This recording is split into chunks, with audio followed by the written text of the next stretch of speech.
다시 태어나도 나로 살고 싶다. 어느 모임에서 누군가 물었어요. 다시 태어난다면 어떤 삶을 살고 싶으신가요? 한 사람은 웃으며 부잣집 아들로 태어나고 싶다고 했고, 또 다른 이는 세계를 떠돌며 자유롭게 살고 싶다고 답했죠. 그러다 한 분이 조용히 말했어요. 이번 생은 너무 힘들었어요. 다시는 이렇게 살고 싶지 않아요. 그 말은 제 가슴에 무겁게 내려앉았습니다. 지친 목소리엔 솔직함이 담겨 있었죠.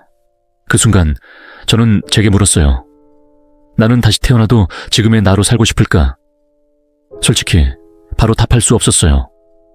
젊은 날의 실수, 놓친 기회, 가족에게 미안했던 순간들이 스쳐갔습니다. 다시 태어나면 더 잘할 수 있지 않을까라는 생각이 먼저 들었죠. 하지만 어느 주말 오후 창밖을 보며 커피를 마시다 문득 다른 답이 떠올랐어요. 그래, 나는 나로 살고 싶다. 불완전한 이 삶, 이 기억들을 안고 다시 한번 나로 살아보고 싶다고. 그 답에 이르기까지 긴 시간이 필요했어요. 중년에 접어들며 내 불완전함을 마주하고 받아들이는 법을 배웠죠. 장자는 완전함을 쫓으면 본질을 잃는다 했습니다. 그는 불완전함 속에 삶의 진실이 있다고 봤죠. 스피노자는 자신을 이해하는 자만이 자유롭다고 했어요. 그 말들이 제게 작은 등불이 됐습니다. 이 영상은 그 여정에서 시작됐어요. 불완전한 나를 받아들이는 연습, 다시 태어나도 나로 살고 싶다고 말할 수 있는 마음에 대해 이야기해보려 합니다. 당신은 다시 태어나면 어떤 삶을 꿈꾸시나요? 인생을 돌아보면 후회가 조용히 따라옵니다. 젊은 날, 직장에서 동료에게 던진 날카로운 말, 친구와의 다툼으로 멀어진 시간, 시작하지 못한 사업 아이디어. 이런 순간들은 마음속 깊은 곳에 자리 잡아 중년에 접어들며 무겁게 다가옵니다. 어느 날 저녁, 가족이 잠든 집에서 혼자 앉아 있었어요. 20대에 놓친 기회, 그때 용기를 냈더라면 하는 생각이 떠올랐죠. 그 후에는 단순한 기억이 아니라 나를 자책하는 목소리였어요. 칼융은 삶의 전반부는 성취를 위해 달리고 후반부는 자신을 용서하며 걸어야 한다고 했습니다. 그는 용서의 대상이 타인이 아니라 자기 자신이라고 강조했죠. 2018년 심리학 연구 Journal of Personality and Social Psychology에서도 중년 이후 사람들은 과거 선택에 대한 후회를 더 깊이 느끼지만 자기 용서를 통해 삶의 만족도가 높아진다고 밝혔습니다. 중년에 접어들며 후회는 나를 비난하는 칼이 아니라 내가 성장한 흔적임을 알게 됐어요. 어느 주말 오래된 일기장을 펼쳤어요. 30대 초반 직장과 가족 사이에서 고민하던 내가 적혀 있었죠. 내가 잘하고 있는 걸까? 라는 질문이 반복됐어요. 그때 나는 몰랐지만 그 고민이 지금의 나를 만들었어요. 융은 후회는 과거를 바꾸려는 욕망이 아니라 현재를 이해하려는 노력이라고 했죠. 그의 말처럼 후회는 나를 더 깊이 알게 하는 문이었습니다. 당신은 어떤 후회를 마음에 품고 계신가요? 그 후회가 당신에게 어떤 이야기를 들려주고 있나요? 어느 동료가 말했어요. 내가 내 삶에 대해 미안해하는 마음이 생각보다 훨씬 크더라. 그 말이 제 가슴을 찔렀습니다. 가족을 위해 꿈을 뒤로 미룬 날들, 직장에서 완벽하려다 지친 순간들, 친구에게 솔직하지 못했던 시간들. 그 모든 게 쌓여 나를 무겁게 했어요. 어느 저녁 직장에서 힘든 하루를 보내고 집에 와서 혼자 맥주를 마셨어요. 아내가 당신 괜찮아? 라고 물었지만 괜찮아라고만 했죠. 사실은 내가 나에게 그 질문을 하지 않았기 때문이에요. 칼 로저스는 있는 그대로의 나를 받아들이면 변화는 시작된다고 했습니다. 그는 자기 연민이 치유의 열쇠라고 봤죠. 2020년 심리학 연구 Personality and Individual Differences 에서도 자기 연민이 높은 사람은 스트레스와 우울감이 낮고 삶의 만족도가 높다고 나왔습니다. 중년에 접어들며 내가 나를 얼마나 엄격하게 대했는지 알았어요. 어느 주말 공원에서 혼자 걸으며 생각했어요. 내가 왜 나를 이렇게 비난했을까?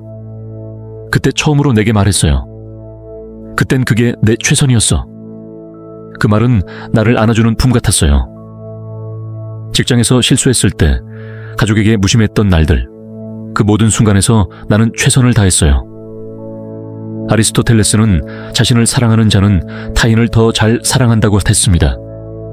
내가 나를 안아주지 않으면 누구도 진정으로 나를 이해할 수 없죠. 어느 날 아이와 대화하며 아빠가 미안해 라고 해서했어요. 그건 아이에게뿐 아니라 나 자신에게도 한 말이었습니다. 당신은 언제 마지막으로 자신에게 괜찮다고 말했나요? 그 말이 당신에게 어떤 변화를 줄까요? 지금의 나는 완벽하지 않습니다. 감정이 앞서 화를 내는 날도 있고, 계획을 미루는 게으른 순간도 있고, 오래된 상처에 여전히 흔들릴 때도 있죠. 어느 날 직장에서 중요한 발표를 망쳤어요. 집에 와서 한숨 쉬며 내가 왜 그랬지? 라고 자책했죠. 하지만 아내가 누구나 그런 날 있지라고 했어요. 그 말이 나를 깨웠습니다. 완벽하지 않은 내가 여기까지 왔다는 게 오히려 놀라운 일이었어요. 쇼펜하우어는 인간은 불완전하기에 고귀하다고 했습니다.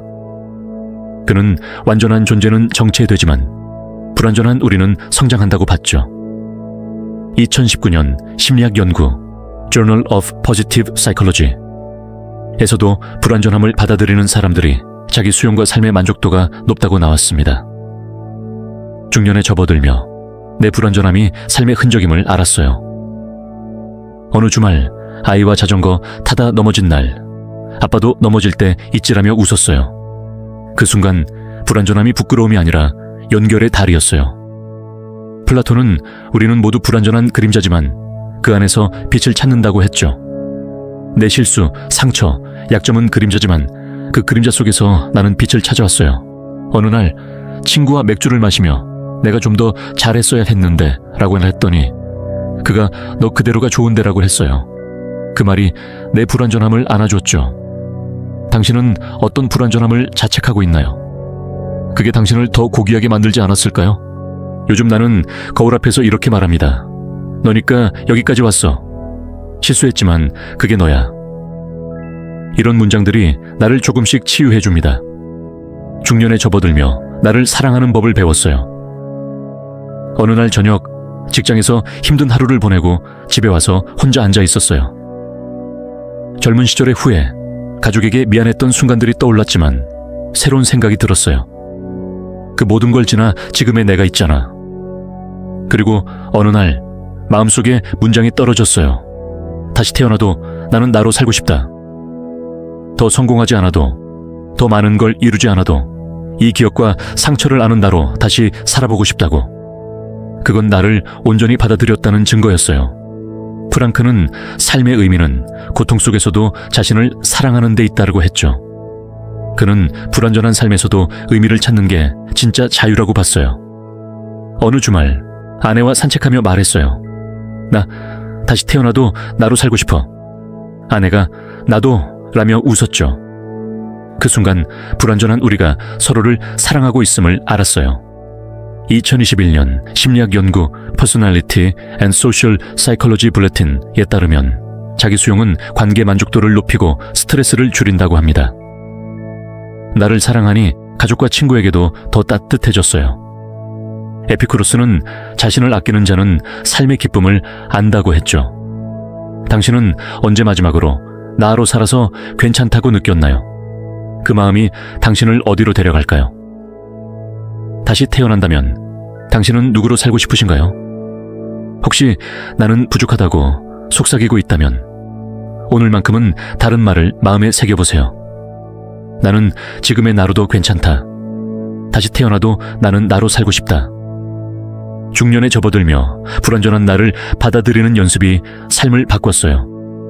장자는 완전함을 버려야 본질을 본다 했고, 프랑크는 고통 속에서도 의미를 찾아라 했죠. 그 말들이 나를 자유롭게 했습니다. 어느 비오는 밤 거울 앞에서 나를 봤어요. 너로 충분해. 그 말이 내 모든 후회와 상처를 안아줬어요. 오늘의 사색의 등불 한마디는 나는 지금의 나로도 괜찮다. 다시 태어나도 나는 나로 살고 싶다입니다.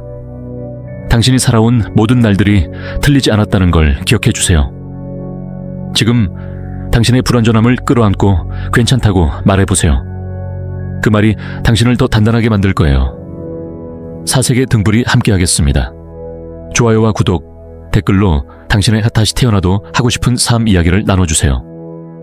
우리는 모두 조금 서툴지만 충분히 아름다운 사람입니다.